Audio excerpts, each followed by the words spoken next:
सब केहू के प्रणाम करतनी। कवि महेंद्र पांडे जी के एक ठे गज़ल बाटे जौन कि हम आप लोगन के सुनावतनी। अगर अच्छा लगे तो लाइक कमेंट जरूर करब। रोटी दे के फोटो न खिंचावल कर, रोटी दे के फोटो न खिंचावल कर, तू न हंस के कोई के रोवावल कर, तू न हंस के कोई के रोवावल कर, रोटी दे के फोटो न खिंचावल कर, रोटी दे के फोटो न खिंचावल कर।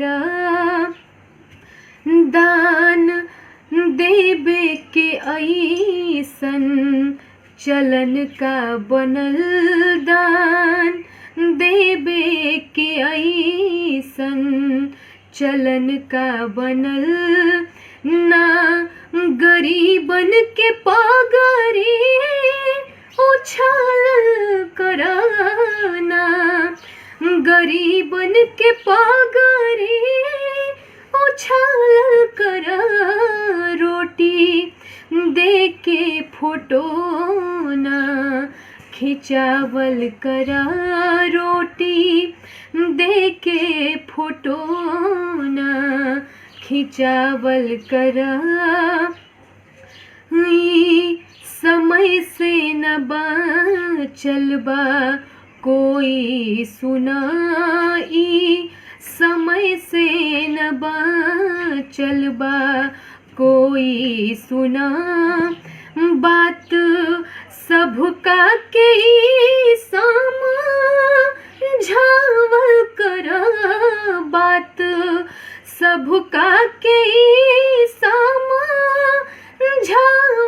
करा, रोटी दे के फोटो न खिंचावल करा, रोटी दे के फोटो न खिंचावल करा।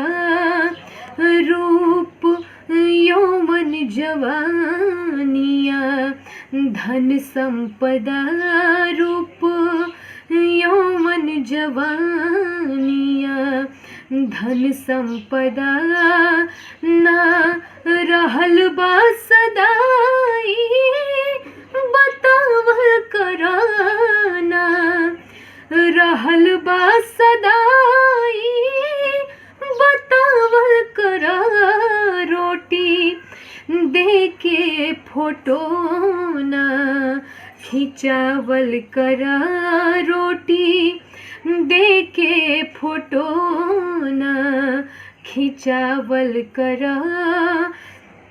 दान ऐसन करा कि न जाने कोई, दान ऐसन करा कि न जाने कोई, तू हंसाय और सबके हंसावल करा, तू हंसाय और सबके हंसावल करा, रोटी दे के फोटो न खिंचावल करा, रोटी दे के फोटो न खिंचावल करा, तू न हंस के केहू के रोवावल करा, तू न हंस के केहू के रोवावल करा, रोटी दे के फोटो न खिंचावल करा, रोटी दे के फोटो न खिंचावल करा, रोटी दे के फोटो न खिंचावल करा।